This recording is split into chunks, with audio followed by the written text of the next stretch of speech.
শেয়ারটা কোথা থেকে করবো এটাই হচ্ছে ব্যাপার। দেখো তোমার শেয়ার অপশন আসছে। হ্যাঁ, শেয়ার একটা অপশন আছে। নাও শেয়ার করো। স্ক্রিনটা শেয়ার করবো, তাই তো? হ্যাঁ হ্যাঁ, মানে তুমি মানে পিপিটিটা দেখিয়ে তোমার মতন করে প্রেজেন্ট করো। আর ম্যাক্সিমাম সবার individual time প্রেজেন্টেশনের 5 minutes.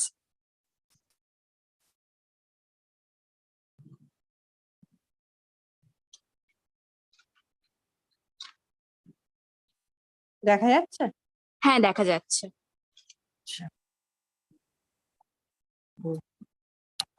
Okay, so my presentation on that anecdotal report on my visit of RPRIT Medical College and Hospital.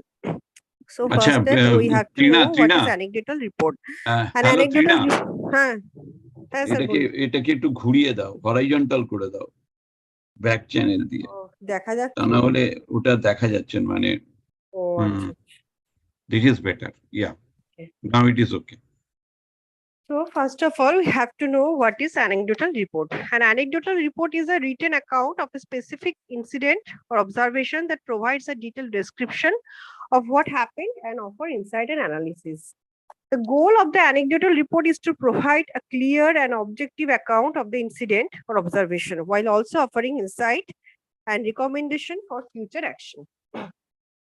Now we have to know what is the music therapy in medical setting, because we are actually presenting here the music therapy in the hospital and we are making anecdotal report on it. So we have to know before that what is the music therapy in medical setting, role of music therapy in medical setting. The role of music therapy varies in emotional expression and regulation, stress, anxiety reduction, enhancing self-esteem and self-awareness, cognitive stimulation and rehabilitation, social interaction and communication, trauma processing and emotional healing, therapeutic relationship and rapport building. Now come to my point. That is the anecdotal report upon my visit at RPRIT Medical College and Hospital. So anecdotal report format is describe. There is certain points. That's the introduction, description, analysis, reflection, and conclusion. So before, first of all, you have to know that what is the introduction, or what is the what is the introduction.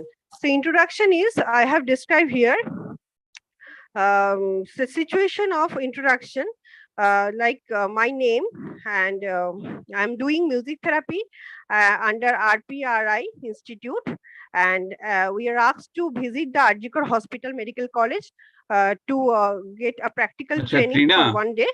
And hello Trina. Every visit, hello only Trina. 2 students were allowed. আরে শোনে না কথা। Trina. Yes sir. তুমি রাবিন্দ্রিক psychotherapy research institute লিখেছো, ওটা trust হবে তারপরে। ও আচ্ছা, সরি স্যার। ঠিক আছে, একটু আস্তে আস্তে বলো যাতে আমি যাতে জিনিসটা তোমাকে গাইড করতে পারি, তা না হলে তো গাইড করতে পারবো। ও স্যার, এটা তো 5 মিনিটস অনলি আপনি বললেন, ওই জন্য না না 5 ঠিক আছে, 5 মিনিটস। ওকে আচ্ছা, আমি জাস্ট মানে ওভারঅল একটা বলে দিচ্ছি। আচ্ছা, এমনি তো ডিটেইলে লিখেছি, কিন্তু যেহেতু তাড়াতাড়ি বলতে হবে তাড়াতাড়ি। না না তাড়াতাড়ি কোনো দরকার নেই। Okay.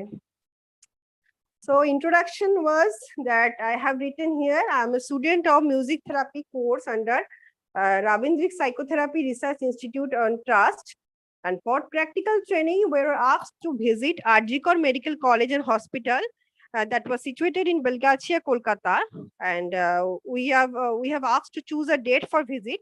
My date was 16th May 2023. That was on Tuesday, and every visit only 2 students were allowed for their practical training program.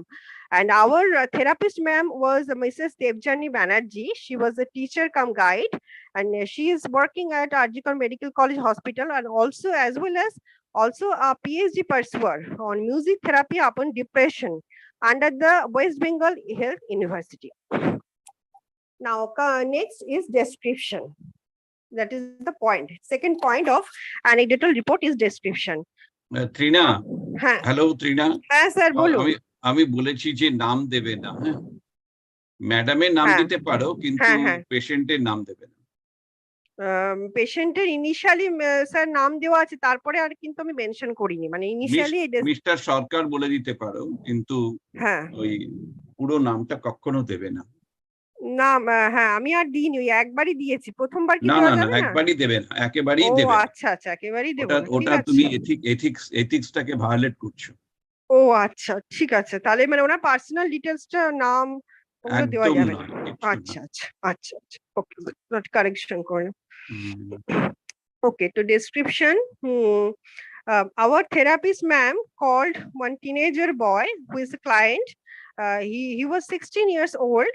His religious was Hindu, and Mr. Shorkar he was, and he was called into the room, and me and my colleague started were talking with the client about his all problems. What is his problems? এডুকেশনটা বললে না। বলবো sir, সব বলবো, এই যে এখান থেকে বলছি আমি। এটা মানে ইনিশিয়ালি শুরু হলো আর কি, এবার আমি বলবো। During our conversation with the client, we came to know below points that he is a patient of depression and he is having medicines from last 1.5 months. He is currently studying at class 10, which is Bangla medium school, and he is not very brilliant student. Rather, he belongs to mediocre student. So according to his words, the reason of his depression is what he has explained, that is mainly disappointment and feeling uncertainty about his future. He had attempted suicide once. He is having hallucinations sometimes. Often comes sudden bad thoughts or visions, such as car accident type of vision or murder. He doesn't like to watch movies. His hobbies are listening music, cooking. He prefer music of KK or Singh, and mainly the Hindi songs. But in past, his favorite pastime was phone surfing and English comic watching on phone. But nowadays, he doesn't like to handle mobile phone. He doesn't like to play outdoor or indoor games. He likes roaming around his locality. He's not having his food properly, getting oversleeping. He aspire a life which is safe, safety, and easy. And that three words he have mentioned to us many times. He always telling that I want a life like safe, safety, and easy. So we have asked him that what kind of job he want to pursue in future, and he told that he want to be a school teacher or a real job.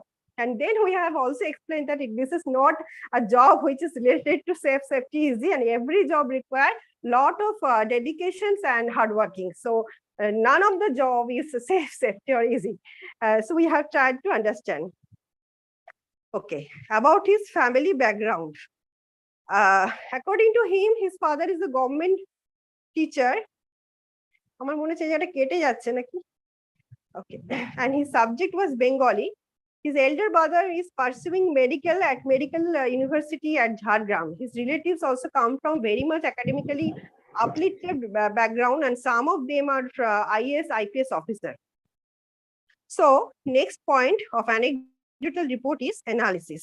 So what we have analyzed, that all this, after listening all these informations about him, after gathering all information about him, we have analyzed that he belongs to academically very inclined family background, and he is not able to fulfill his family academic standard, and he is not feeling enough motivated about his studies. So eventually he feels depressed and disappointed and uncertain about his future endeavor. So we have told him, basically the therapist ma'am have asked him to listen one Rabindra Sangeet. And ma'am has played আমরা সবাই রাজা আমাদেরই রাজা রাজত্বে নইলে মোদের রাজার সাথে মিলবো কিশোরতে. We have thought that maybe he could able to connect with this song and feel motivated. So we have started observation. We have started observe his expression. Initially, he was relaxed. When the song has started playing, then he feel relaxed. When he was started listening the song, eventually he became quite anxious and started listening the song very deeply or carefully and tried to understand what the lyrics says. He is trying to connect with the song. So we have observed it. Next point is reflection, anecdotal report. So after all observation, we have understood that client's consciousness roaming within murta layer, outermost layer, and sometimes within raga layer, that is inner layer. but not within Saraswat layer. He is not very peaceful, feeling very peaceful and calm inside. And he was very restless actually and confused about his life, about himself, and about all the things surrounding him. So his mainly mental status is roaming around the Murti layer and Raga layer. So that's henceforth we have choose that basically, especially the Ravindra Sangit, Amra Shobai Raja. Okay, so after listening that song, we have not understood that whether he feel very peaceful, very calm or not. So I personally think his consciousness not touched Saraswat layer, but he feel relaxed, quite relaxed. But lot of sharing his personal life and deep conversation feel him lightweight. Our therapist ma'am gave him very useful suggestion to improve his lifestyle and mental health. She suggests him to listen a lot of calm, peaceful music, especially Ravindra Sangeet, to make himself peace and focused. Ma'am also suggests him to take a very related things which is related to his heart. That kind of things she has to pursue in the future, that he could relate mentally, not like not the family have pressurized something and he will take, not like that. He should feel and relate with the subject. That kind of subject he should pursue in future. So from my personal aspect, apart from the Amra Shobai Raja Raja, Amra Shobai Raja Raja ki Amra Shobai Raja Amaderi Raja Rajotte, that song, I personally suggest these two songs, because I used to hear these two songs whenever I feel depressed or whenever I feel down, very down. I used to say sing a song, এই আকাশে আমার মুক্তি আলোয় আলোয়, and বিপদে মোরে রক্ষা করো এ নহে মোর প্রার্থনা, বিপদে আমি না জানো করি ভয়. These two songs are very much what I say, very much motivating song, I must say. These songs, whenever I listen or hear these songs, I feel motivated, I feel uplifted, and also I feel very calm, confident, and I could take risk in my life. That motivation come into my mind. Okay, then the last point is conclusion of the anecdotal report. So in conclusion, I have described some mental status examination during the session. So what mental status we have examined during the session? So appearance and behavior, it was quite normal, we thought. Mood and affect, he was quite sad, anxious, confused, very much confused even, I might say. Speech and language, yes, he was very fluent and expressive. He was quite open about his family background also. His thought process was very much destructive, and he has often have a thought of hurting himself. Thought was not good, not very positive. It was negative and destructive thought. Cognitive functioning, okay, it was moderate, and perception was good. Okay, whenever we start listening, played the song, he was immediately he was starting to perceive that song. Insight and judgment.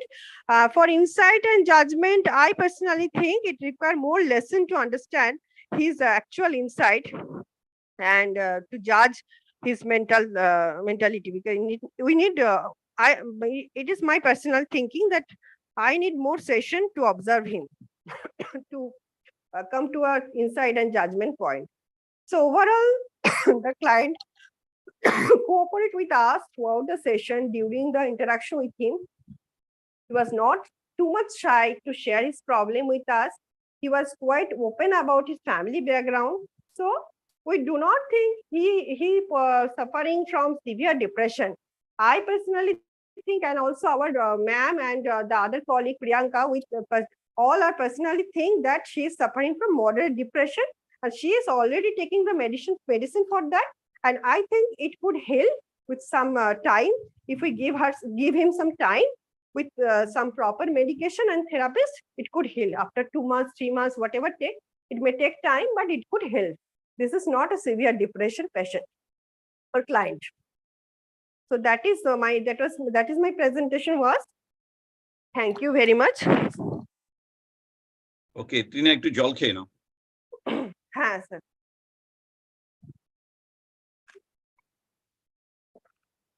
আচ্ছা ট্রিনা, আমাকে এক জিনিস বলো, তোমাকে আমি hallucination একটা কি তুমি বললে, হ্যালুসিনেশন যার মধ্যে আছে সেটা তো মানে কোন ধরনের হ্যালুসিনেশন ওখানে আছে সেটা তুমি লেখোনি। হ্যাঁ স্যার, হ্যালুসিনেশন স্যার আমি ওই যে লিখেছি থটের মধ্যে, এই যে স্যার কি হ্যালুসিনেশন? এই যে স্যার হ্যালুসিনেশন সামটাইমস লিখেছি না, ওইটা হচ্ছে ওইটাই কার অ্যাক্সিডেন্ট, মার্ডার, এইগুলোই হ্যালুসিনেশনের হয়। মানে ও সামনে থেকে হঠাৎ করে দেখছে একটা গাড়ি এসে একটা গাড়িকে ধাক্কা দিয়ে দিল, আবার দেখে ওর নাকি মনে হয় হঠাৎ করে নাকি সামনে থেকে মাঝখানে সামনে দিয়ে কোনো লোক এসে গলার মধ্যে ছুরি মেরে দিল, এই ধরনের নাকি ওর হ্যালুসিনেশন হয়। মানে থটও বলা যেতে পারে, হ্যালুসিনেশনও বলা যেতে পারে, এইরকম আর কি, ও এটাই বলেছিল। হ্যাঁ, যার মধ্যে হ্যালুসিনেশন থাকবে সেটা তো সিভিয়ার হয়ে গেল না? আচ্ছা ঠিক আছে, তাহলে সিভিয়ার আছে, তো সিভিয়ার হবে। ও তাহলে সিভিয়ার হবে, মানে হ্যালুসিনেশন থাকলে সিভিয়ার হবে ন্যাচারালি। আচ্ছা, আসলে ও হ্যালুসিনেশন, ডিলিউশন এসব যদি থাকে আচ্ছা আচ্ছা তবে তাহলে তো ও সিভিয়ার আচ্ছা হয়ে যাচ্ছে না? আচ্ছা, কারণ ওর স্যার কথাবার্তা কিন্তু আমার খুব একটা মানে অপ্রাসঙ্গিক লাগেনি, একটা জায়গায় লেগেছিল, ও একটা কথা খালি বলছিল সেফটি ইজি, ওরকম লাইফ ডিল করতে চায়। এদিকে ওকে যখন আমরা জিজ্ঞেস করলাম কি হতে চাও, তখন এরকম বললো যে টিচার হতে চাই। তো কোনো প্রফেশনই তো আর সেফটি ইজি নয়, সেটা আমরা ওকে বুঝিয়েছিলাম। এছাড়া কিন্তু কোনো অপ্রাসঙ্গিক কথা বা মানে ভেগ কথা কিছু বলেনি, ও নর্মালি কথা বলছিল, মানে খুব একটা মনে হয়নি যে খুব ডিপ্রেশনে আছে। তবে হ্যাঁ, হ্যালুসিনেশনটা একটা পয়েন্ট, এটা আপনি ঠিকই বলেছেন, তাহলে হয়তো সিভিয়ারই হবে, কারণ ও তো 1.5 মাস ধরে এমনি মেডিকেশনে আছে বললো। তাহলে স্যার এটা সিভিয়ার মেনশন করবো, তাই তো? তাই তো মনে হচ্ছে। আচ্ছা, এটা যিনি দেখেছেন হ্যাঁ, তিনি ভালো এখন বলতে আমি তো পারবেন। মানে আমারও তো আগে কোনো এক্সপিরিয়েন্স নেই, আমিও ফার্স্ট টাইম দেখলাম এরকম। তো আমার ওটা পার্সোনালি আর কি মনে হয়েছিল যে এটা এটা কি হয়তো, ম্যাডাম কি ওটা বললেন ওটা ওর হ্যালুসিনেশন? হ্যাঁ ও সামনে বসে সব বলছিল, তো যা প্রশ্ন করা হচ্ছিল ও কোনো কিছু মানে লুকিয়ে রাখা বা বলবো না এরকম কিছু নেই, খোলামেলা কথা বলছিল, সবই খোলামেলা বলছিল ম্যামকে। এখন এটাকে কি টার্মিনোলজি ইউজ করা যায়, মডারেট না সিভিয়ার ডিপ্রেশন, এটাকে আমি ঠিক আমার মনে হয়েছিল মডারেট, এখন এটা হ্যালুসিনেশনটা হলে হয়তো সিভিয়ার হবে। এটা তো তুমি হ্যাঁ স্যার, দেখতে হবে। শুনতে এরকম কোন পাচ্ছি। ডায়াগনস্টিক ক্যাটাগরিতে তো আমরা যাই না। আচ্ছা আচ্ছা ডায়াগনস্টিক ক্যাটাগরিতে আমাদের যাওয়ার দরকার নেই, কারণ আচ্ছা, ওইটা একজন ক্লিনিক্যাল সাইকোলজিস্ট বা সাইকিয়াট্রিস্ট তিনি বুঝবেন। হ্যাঁ হ্যাঁ আমরা তো আর ক্লিনিক্যাল সাইকোলজিস্ট হচ্ছি না, হ্যাঁ হ্যাঁ হ্যাঁ, সাইকিয়াট্রিস্টও হচ্ছি না, সুতরাং আমরা কেন ওই ডায়াগনোসিসের মধ্যে এখন ঢুকবো? আচ্ছা ঠিক আছে। ডায়াগনোসিস করতে গেলে আরো কিছু মানে অ্যাসেসমেন্ট সেখানে দরকার আছে, এইটুকু দিলে হ্যাঁ হবে। ঠিক হ্যাঁ, আছে। ম্যাম যেমন একটা বললেন যে একই 5 রকম ক্যারেক্টারিস্টিক্স, মানে যদি ডিপ্রেশনের ক্যারেক্টারিস্টিক মোর দেন 15 ডেজ থাকে তাহলে কিন্তু ওটাকে ডিপ্রেশনই বলা হয়, এরকম একটা কি বলছিলেন, মোর দেন 15 ডেজ থাকলে। সেক্ষেত্রে ওর তো ছিল ওই মানে হ্যালুসিনেশনের ব্যাপারটা ওর অনেক দিন ধরেই চলছিল বললো, প্রায় 15 দিনের বেশি চলছিল।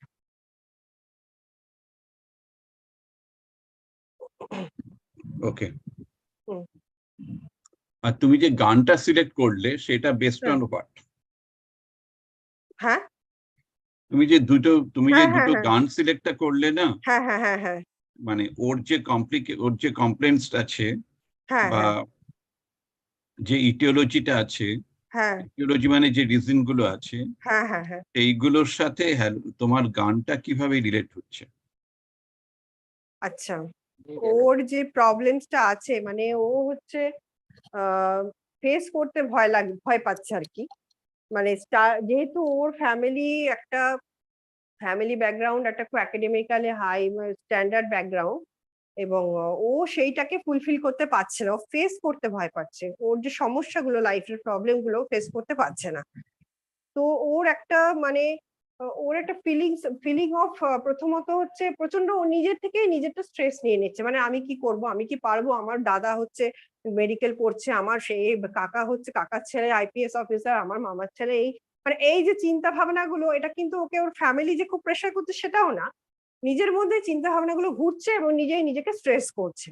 তো আমি ওই জন্য এই দুটো গান আমার মনে হয়েছিল খুব ইউজফুল হবে, একটা এই আকাশে আমার মুক্তি আলোয় আলোয়, মানে নিজেকে মুক্ত এই করে আকাশে যাও। আমার মুক্তি, না না, এই আকাশে আমার মুক্তি, আলোয় আলোয় গানটা মানে কেন তোমার মনে হলো?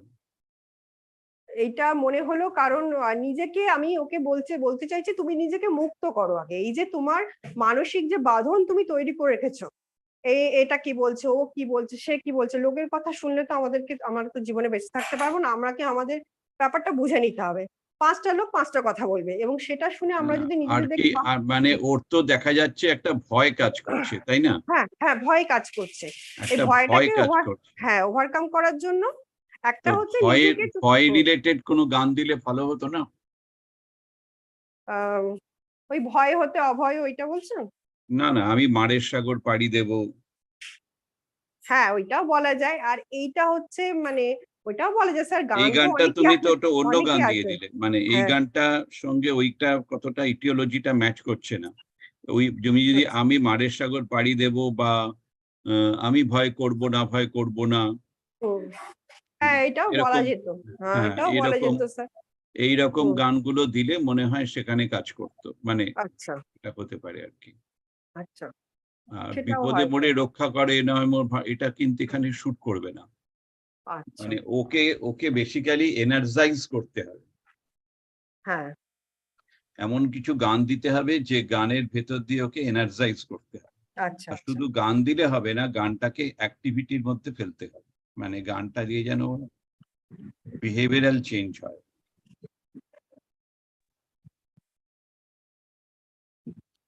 অ্যাক্টিভিটির হ্যাঁ সঙ্গে দিতে হবে, মানে ওটাকে দুটোকে হ্যাঁ, লিঙ্ক করিয়ে দিতে হবে।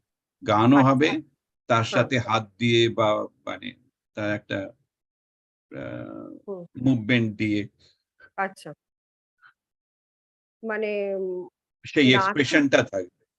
আচ্ছা, নাচ তো করতে পারবে না, গানটা করবে, তার সাথে তালটা দেবে, নাচ তাই বলছো? ভীষণ ভালো, নাচ হ্যাঁ হচ্ছে অ্যান্টি ডিপ্রেসিভ। হ্যাঁ, মনে হয় না ও নাচ করবে তো। ঠিক আছে, অ্যাটলিস্ট গান করুক তাল দিয়ে খাতে, এটা করলেও হবে। হ্যাঁ, না এটা হচ্ছে তোমার বক্তব্য আর কি, রিফ্লেকশনের মধ্যে তুমি আমার যেটা, বক্তব্য, হ্যাঁ, হ্যাঁ তোমার আমার বক্তব্য, এটা আমার তুমি বক্তব্য। তুমি এবার ওই গান তো, সাজেশন গুলো হ্যাঁ যখন দেবে, ও হ্যাঁ, পারবে কি পারবে না সেটা তো তার জায়গা, তার জায়গায় কিন্তু বা হতেও তোমার, পারে হয়তো আমি এই গানটার সাথে আমার নিজের গুলো রিলেট করতে পারি, হয়তো ও নাও পারতে পারে। এটা হ্যাঁ আমার এই মুহূর্তে মানে সেই মুহূর্তে মনে হয়েছিল, আমি এটা লিখেছি। এখন হ্যাঁ আরো রবীন্দ্রনাথের তো প্রচুর গান আছে স্যার, মানে গানের, রবীন্দ্রনাথ তো জীবনের সবকিছু বলে গেছেন, কোনো তাই, গানই বাকি নেই ওনার। সেই জন্য ওই জন্যই ওটাই আমাদের একটা অ্যাডভান্টেজ আছে, হ্যাঁ হ্যাঁ, যে জীবনের আমাদের কাছে সমস্ত যত দুঃখ বেশি কষ্ট গানের সবই স্টক বলে গেছেন। থাকবে একদম তত একদম, আমরা এটাকে থেরাপিতে কাজে লাগাতে পারবো, তত গানের লাগানো যাবে, স্টক না সেটাই। থাকলে প্রবলেম। একদম একদম, স্টকটা দরকার স্যার, স্টকটা থাকতে হবে, আবার মনেও করতে হবে। হুম হুম। হ্যাঁ, আপনি ঠিকই বলেছেন, ওই গানগুলো দেওয়া যেতে পারে, খুব ভালো গান। আর তো আমার ওই মুহূর্তে এগুলো মনে হয়েছিল, আমি লিখেছি, তবে ওইটাও দেওয়া যেতে পারে। ঠিক আছে, থ্যাংক ইউ, ভালো বলেছো। মানে তুমি শুরু করেছো অ্যানেকডোটাল রিপোর্টটা কাকে বলে, তার হ্যাঁ প্রয়োজনীয়তা কি, এটা হ্যাঁ, বলে শুরু করেছো, এটা খুব ভালো হয়েছে, স্যার খুব সুন্দর বলা হয়েছে। Sir thank you sir, thank you. Yes, Rama. হ্যাঁ হ্যাঁ স্যার, বলছি যে হ্যাঁ এখানে ওর যে ক্লায়েন্টের যে ইনসাইট আর জাজমেন্টটা ও বার করতে পারেনি, বলছিল যে পরে চেষ্টা হ্যাঁ করব। তো হ্যাঁ, ওইখানে মানে যেরকম হয় যে আমরা জাজমেন্টটাকে কিছু পার্সোনাল জাজমেন্ট, সোশ্যাল জাজমেন্ট এরকম কিছু করতে পারি, হ্যাঁ, যে তোমার ধরো ধরো কিছু ধরো বিপদ হলো, ধরো বাড়িতে আচ্ছা আগুন লেগে গেল, তুমি কি করবে, বা তোমার হাত পা কেটে গেল, বা তোমার একটা রাস্তায় তুমি পড়ে গেলে, তখন এই কি রমা, করবে? হ্যাঁ স্যার। এখানে একটাই প্রবলেম আছে, সেটা হ্যাঁ হ্যাঁ, হচ্ছে অন দা কন্ডিশন ও কোনো কথা বলতে পারবে না পেশেন্টের সাথে। আচ্ছা, করে না, না কথা বলে না? না না, কথা বলতে হ্যাঁ, পারবে না, কারণ আচ্ছা, ও তো এখানে অবজার্ভ, ও ও কোনো হ্যাঁ, আমরা কমিউনিকেশন তো করছে না? অ্যানেকডোটাল রিপোর্ট, এটা তো হ্যাঁ মানে পেশেন্ট আমরা দেখছে না। নিজেরা কিছু জিজ্ঞেস করিনি, এটা ঠিক ও কথা, আচ্ছা আমরা আচ্ছা, কোনো কিছু মানে আমি প্রশ্ন করিনি। ভাবলাম যে ওদের ক্লায়েন্টকে যখন দেখেছিল কি না না না তখন। না, আচ্ছা, শুধু এখান থেকে, আচ্ছা আচ্ছা শুধু ও হ্যাঁ অবজার্ভ আচ্ছা, করবে, চুপ ও করে আচ্ছা অবজার্ভ আচ্ছা করে চলে আসবে, আচ্ছা আচ্ছা আচ্ছা অবজার্ভ করে চলে আসবে, অবজারভেশনটাকেই ওকে লিখতে হবে। আচ্ছা ঠিক আছে, আমি ভাবছি ক্লায়েন্টের সঙ্গে ইন্টারাকশন করেছে হয়তো। ক্লায়েন্টের সঙ্গে কোনো ইন্টারাকশন করতে না পারবে তাহলে তো অসুবিধা, হ্যাঁ তাহলে তো পারবে ক্লায়েন্টের না। সাথে ম্যাম ইন্টারাকশনটা ওইভাবে হয়েছিল তখন ধরুন যিনি ম্যাডাম ছিলেন দেবযানী ম্যাম হয়তো বললেন আমাকে কিছু উনি বললেন করেছেন যে, আর কি। হ্যাঁ যে ঠিক আছে তাহলে বলো এরকম ম্যাম, যে হ্যাঁ ম্যাম, তখন হয়তো কিছু বললাম, মানে উনি আচ্ছা। যতক্ষণ না অ্যালাউ না করছেন ততক্ষণ আমি কোনো কথা বলি। ও জাস্ট তোমরা অবজার্ভ করেছো আর কি, হ্যাঁ বুঝতে হ্যাঁ, উনি পেরেছি, যখন মানে অ্যালাউ উনি করছেন কমিউনিকেশনটা উনি করেছেন। হ্যাঁ কমিউনিকেশন করেছেন, উনি যখন মাঝে মাঝে আমাদের বলতেন যে না ইয়ে করো, বা টিনা হ্যাঁ, বা ওই প্রিয়াঙ্কা হ্যাঁ, এরকম একটা কিছু হয়তো বললেন, তখন বুঝতে আমরা পেরেছি। ওনার কথাটাকে হয়তো সহমত করলাম, অথবা না ম্যাডাম এটাও হতে পারে, আচ্ছা আচ্ছা এরকম আর কি। আচ্ছা, মানে ঠিক আছে। প্রাইমারি এটা তোমরা করনি, জাস্ট হ্যাঁ, না অবজারভার। না, ওকে হ্যাঁ। ওকে, ঠিক আছে স্যার, ঠিক আছে, সরি স্যার। না না, তোমার সাজেশনটা গুড, সেটা হ্যাঁ, ওদের ভবিষ্যতে কাজে লাগবে। হুম। ঠিক আছে, ওকে, থ্যাংক ইউ। তা নেক্সট কে বলবে? Thank you. স্যার, আমাদের সঙ্গে এখন সর্বরী ম্যাম আছেন, উনি জাস্ট জয়েন করলেন। ও আচ্ছা, থ্যাংক ইউ। আমি এইটা কি করে স্ক্রিনটা যাব, বেরোবো? সুরশ্রী, হ্যাঁ, স্ক্রিনটা ওই থেকে বেরোবো কি করে? হ্যাঁ, শেয়ারের ওখানে দেখো একটা লেখা আছে যে ডু নট, মানে নাও নট শেয়ার বলে একটা, কোথাও দেখতে ও, পাচ্ছ? আচ্ছা ব্যাকে তাহলে ব্যাকে এসো। ব্যাকে আসবো। হ্যাঁ, আচ্ছা। ওই তো ওপর দিকে দেখো লেখা আছে। হ্যাঁ, মিটিংটা ঢোকো। স্টপ শেয়ারিং, হ্যাঁ ঠিক হ্যাঁ, আছে, স্টপ শেয়ারিং হয়ে গেছে, ঠিক আছে। Very good. Hello Sharbari madam, how are you?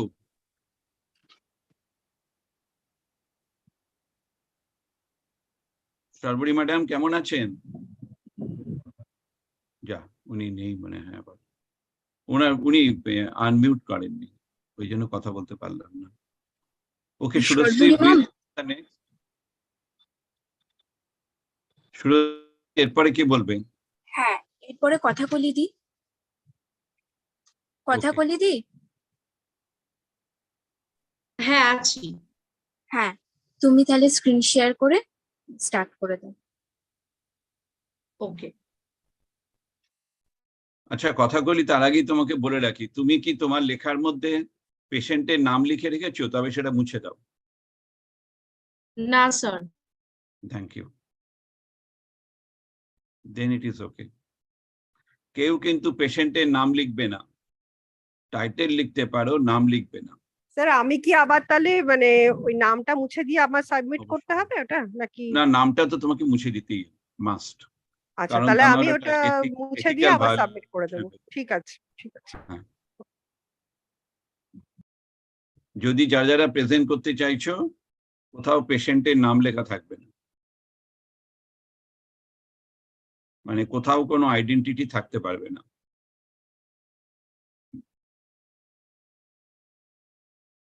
Okay, now start. Rabindric psychotherapy. Today I will be presenting on anecdotal report on online practical classes conducted by therapist ma'am. So the class was taken on 13th May 2023, where the therapist discussed a case of emotional dysregulation, which was later diagnosed as depression by the psychiatrists.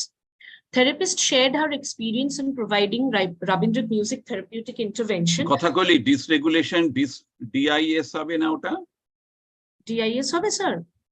তাই তো মনে হয়। আচ্ছা, আমি change করে দিচ্ছি, দেখে নিও, ওটা মনে হয় ডিআইএস। স্যার আমি চেঞ্জ করে দিয়েছি। Dysregulation. So therapist then shared her experience in detail in providing Rabindric music therapeutic intervention and that effect on the client. The whole session took place online.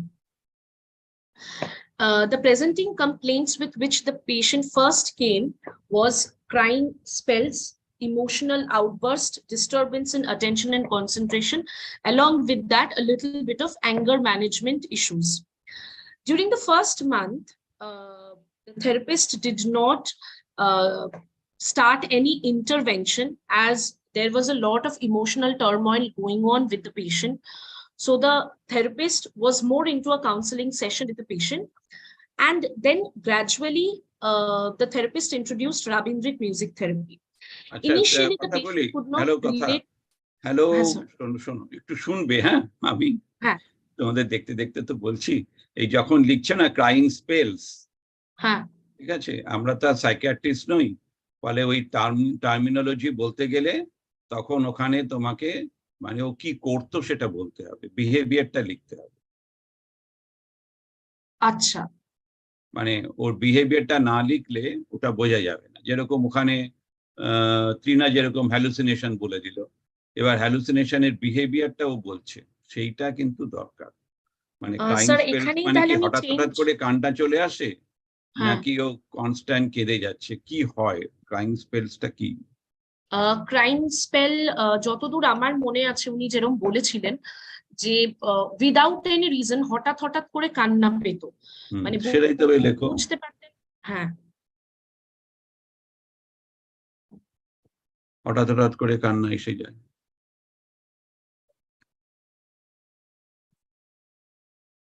Sudden crying without any reason, hmm সেটা লিখেছি। আর emotional outburst বলতে মানে হঠাৎ করে ভীষণই মানে emotional হয়ে খুব রেগে যাওয়া, বা হঠাৎ করে খুব কান্নাকাটি করা, বা প্রচন্ড সেন্সিটিভ হয়ে যাওয়া কোনো কোনো সিচুয়েশনে, এরকম ওইগুলো একটু ওনার লিখে হতো। দেবে, তাহলে আর ইমোশনাল হয়ে যাওয়া আচ্ছা মানে তো কিছু হয় না। হয় ওই যখন আচ্ছা তুমি বলছো যে খুব রেগে যায় বা খুব কান্নাকাটি করে, এরকম কিছু যদি হয় ওটা তখন লিখে দিতে হবে। Okay sir. অ্যাঙ্গার ইস্যু, ওটা কি হ্যাঁ ল্যাঙ্গুয়েজে অ্যাঙ্গার বলে দেবে? ইস্যুস, ওটাকে স্যার ল্যাঙ্গুয়েজে অ্যাঙ্গার বলে ইস্যুস দেবে, লিখবো, মানে সাডেন অ্যাঙ্গার না, সাডেন অ্যাঙ্গার, হ্যাঁ ওর তো সবই হচ্ছে সাডেন দেখা যাচ্ছে। হুম সাডেন অ্যাঙ্গার। আর সাডেন ক্রাই মানে তো অলরেডি খুব হয়ে গেল। যে হ্যাঁ, আর খুব যে মানে যে কথাগুলোতে সেন্সিটিভ নাও হলে চলে সেই কথাগুলোতে খুব সেন্সিটিভ হয়ে যেত, মানে খুব তাহলে এইখানটা কি লিখবো স্যার? কি একটা এক্সাম্পল দিয়ে বোঝাও, তবে তো বুঝবো। এক্সাম্পল বলতে হয়তো মানে সকালবেলা হয়তো ঘুম থেকে দেরি করে উনি উঠেছেন, তো এবার হয়তো কেউ বললো যে কি হলো এত দেরি করে উঠলে ঘুম থেকে, তো ওটা উনি ভীষণ পার্সোনালি নিয়ে যে আমি এতক্ষণ ঘুমোচ্ছি সেটাতে কি অসুবিধে, বা আমি ঘুমোলে কি তাহলে পছন্দ নয়, মানে এই জায়গাগুলোতে ভীষণ সেন্সিটিভ হয়ে যেতেন। Sensitivity, high sensitivity high sensitivity to any words, মানে যে কোনো কথাতেই তো তিনি সেন্সিটিভ হয়ে যেতেন না, তো সেটা হবে টু এনি ওয়ার্ড। আচ্ছা এখানে আমি লিখেছি তারপর disturbance in attention and concentration. তো মানে এরকম নয় যে একদমই অ্যাটেনশন কনসেন্ট্রেশন ছিল না, তবে মানে খুব ইজিলি ডিস্ট্রাক্টেড হয়ে যেতেন, মানে সেটাকে আমি লিখবো যে ইজিলি ডিস্ট্রাক্টেড। হ্যাঁ, ন্যাচারালি তাই লিখতে হবে।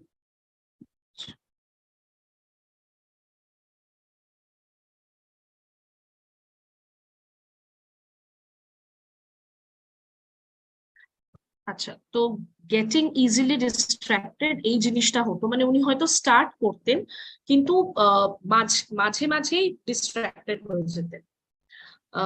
তো তারপর যেটা হলো যে ইনিশিয়ালি উনি রবীন্দ্রসঙ্গীতের সঙ্গে খুব একটা রিলেট করতে পারতেন না, কিন্তু তারপরে যখন একটু এনকারেজ করা হলো তারপর উনি রবীন্দ্রসঙ্গীত শুনতে শুরু করলেন, যেহেতু উনি একদমই একটা অন্য জনরার মিউজিক পছন্দ করতেন, তো খুব গ্র্যাজুয়ালি শুনতে শুরু করলেন। এবং তারপরে উনি রবীন্দ্রসঙ্গীত শোনাটা ইনক্রিজ করলেন, কারণ রবীন্দ্রসঙ্গীত শুনলে যে গানগুলো উনাকে সাজেশন দেওয়া হতো থ্রু থেরাপিস্ট, সেইগুলো থেকে she experienced a soothing and calming effect.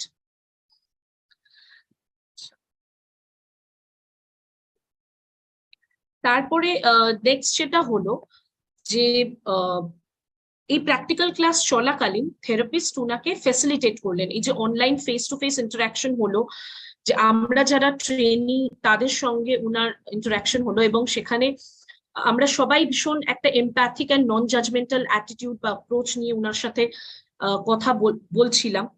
তারপরে আমাদেরকে ইনস্ট্রাকশন দেওয়া হলো যে যেহেতু উনার একটা মানে ডিসকাশন করতে করতে বোঝা গেল যে একটা সেলফ এস্টিমেট ক্রাইসিস থেকে হয়তো এই সমস্যাটা স্টার্ট হয়েছে, তো সেখানে থেরাপিস্ট বললেন যে তাহলে কোন গানটি উনাকে একটু এনকারেজ করতে পারে, মানে সেলফ এস্টিমের ক্রাইসিস হচ্ছে, তাহলে সেলফ এস্টিম ইনক্রিজ বা করার জন্য কি গানটা ঠিক।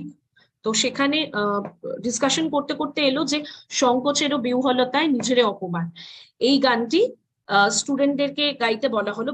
বিভিন্ন স্টুডেন্ট বিভিন্ন ভাবে গানটি গাইলেন এবং তারপরে পেশেন্টের ফিডব্যাক নেওয়া হলো যে এই গানটি শুনে তার কি ফিলিং হলো। পেশেন্ট যেটা ফিডব্যাক দিয়েছিলেন যে গানটা শুনে তার একটু মোটিভেটেড ফিলিং হলো, মানে খুব লিরিক্স গুলো খুব বুঝতে না পারলেও কিন্তু যেভাবে গানটা গাওয়া হচ্ছে বা যে কিছু কিছু কথা যেগুলো উনি বুঝতে পারছেন সেই জায়গাগুলো থেকে উনি বলেছিলেন যে আমার ভালো লাগছে শুনে, মনে হচ্ছে একটা এনার্জি পাচ্ছি, এইটা মানে উনার ভার্ব্যাটিম ছিল। তো অ্যানালিসিস যেটা বোঝা গেল যে যে গানটি মানে ডিসকাশনে উঠে এসেছিল সেই গানটি উনার মধ্যে একটা sense of self motivation and strength তৈরি করেছিল এবং patient felt motivated to stand up for self, ready to face the difficulties in life, and উনি শেষে একটা বলেছিলেন যে হ্যাঁ মানে হার মানবো না, তো সেই নট গিভিং আপ অ্যাটিটিউড ওই জিনিসটা উনি ফিল করতে পেরেছিলেন।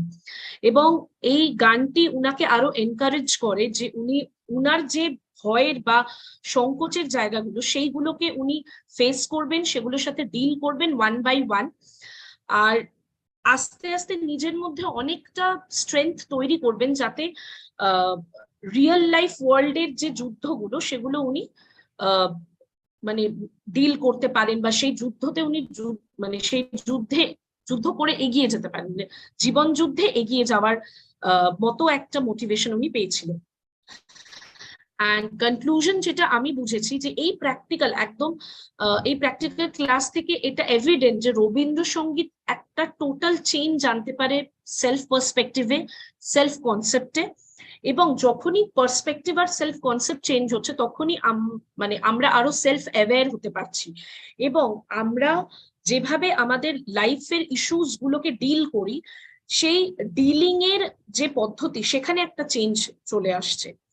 এবং রাবীন্দ্রিক সাইকোথেরাপির ক্ষেত্রে একটা কামিং এন্ড সুদিং এফেক্ট আসে প্রত্যেকটা মানুষের মধ্যে, যেটা আমাদেরকে একটা আলাদা চান্স দেয় ডিফারেন্ট পার্সপেক্টিভে ভাবার বা নিজেদের যে ডিফিকাল্টি গুলো আছে যেটা আজ অব্দি যেভাবে ভাবতাম সেটার উপর যেহেতু একটা ডিফারেন্ট পার্সপেক্টিভ পড়ছে তো সেটার উপর রিফ্লেক্ট করা যে এই ডিফিকাল্টিটা আমি যদি এভাবে না ভেবে একটু অন্যভাবে একটু অ্যানালিটিক অ্যাপ্রোচ দিয়ে যদি ভাবি, মানে প্রবলেমটা প্রবলেম হিসেবে না ভেবে যে একটা অসুবিধে যেটা আমাকে সলভ করতে হবে বা যেটা অ্যাটলিস্ট সলভও যদি না করতে পারি যেটা আমাকে বুঝতে হবে, প্রবলেমটা যত বুঝবো তত হয়তো সমস্যার সমাধানে এগোতে পারবো।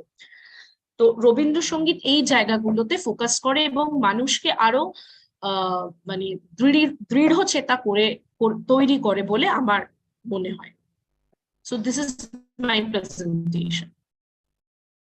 আচ্ছা, তুমি রিফ্লেকশন কতটা লিখেছো? হ্যাঁ স্যার, রিফ্লেকশন লিখেছি স্যার। এই যে reflect on difficulties from a more analytical approach. না, রিফ্লেকশন একটা প্যারাগ্রাফ থাকে। ও না স্যার, রিফ্লেকশন তো লিখিনি, তাহলে ওটা অ্যাড করতে হবে। দেখলে তো ত্রিনা করেছিল। হ্যাঁ ঠিক আছে স্যার, আমি রিফ্লেকশনটা অ্যাড করে নিয়ে আবার আমি করে দেবো পিপিটিটা, যা যা কারেকশনস আপনি বললেন সেগুলো করি আমি করে দেবো। আর এই গানটা কেন সিলেক্ট করেছিলে সেটা জাস্টিফাই করতে হবে। স্যার গানে আচ্ছা মানে গানের একটু অ্যানালিসিস লিখতে হবে। ওই গানটা তুমি কেন সিলেক্ট করতে পারলে, তুমি কেন ভাবলে যে ওই গানটা সিলেক্ট মানে অ্যাপ্রোপ্রিয়েট হবে? ঠিক আছে স্যার, এইটাও অ্যাড করে দেবো, justification of choosing the song এটাও অ্যাড করে দেবো। প্লাস যেটা ইন্টারেস্টিং পয়েন্ট, তুমি সেখানে কিন্তু পেশেন্টকে কোনো ক্যাটেগরাইজেশন করছো না। না স্যার, আপনি বোধহয় দ্বিতীয় না দেবযানী ম্যাম যেদিন এই প্র্যাকটিক্যাল ক্লাস নিচ্ছিলেন উনি বলেছিলেন যে রাবীন্দ্রিক সাইকোথেরাপিতে আমরা কখনো লেবেলিং বা ক্যাটেগরাইজেশন করি না, তাই জন্য ওটা লিখিনি।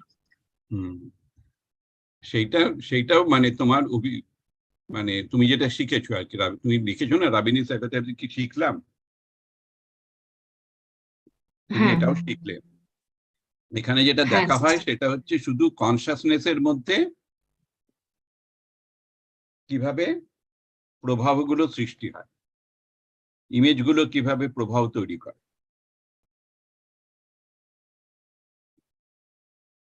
Okay sir. এখানে কাউকেই বলা হয় না যে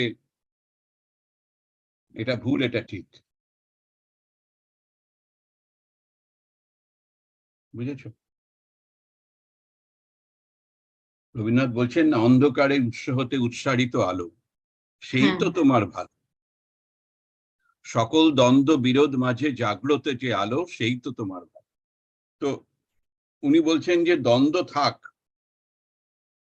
বিরোধ থাক, অন্ধকার থাক, তার থেকেই তোমার আলো আসবে।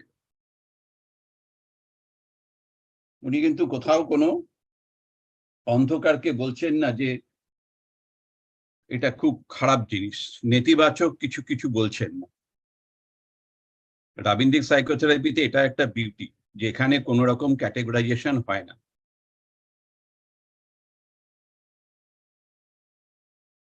বোঝা গেল?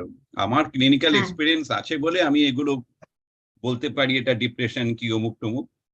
কিন্তু আমি নিজে যখন থেরাপির যখন আমি শেখাতে যাব রাবীন্দ্রিক সাইকোথেরাপি, মিউজিক থেরাপিতে তুমি বলতে পারো ডিপ্রেশন আছে কি কি ক্যাটেগরাইজেশন হচ্ছে, যা হচ্ছে হচ্ছে, কিন্তু রাবীন্দ্রিক সাইকোথেরাপিতে ওগুলো কিছুই চলবে না, কাউকেই কোনোভাবে ক্যাটেগরাইজেশন করা যাবে।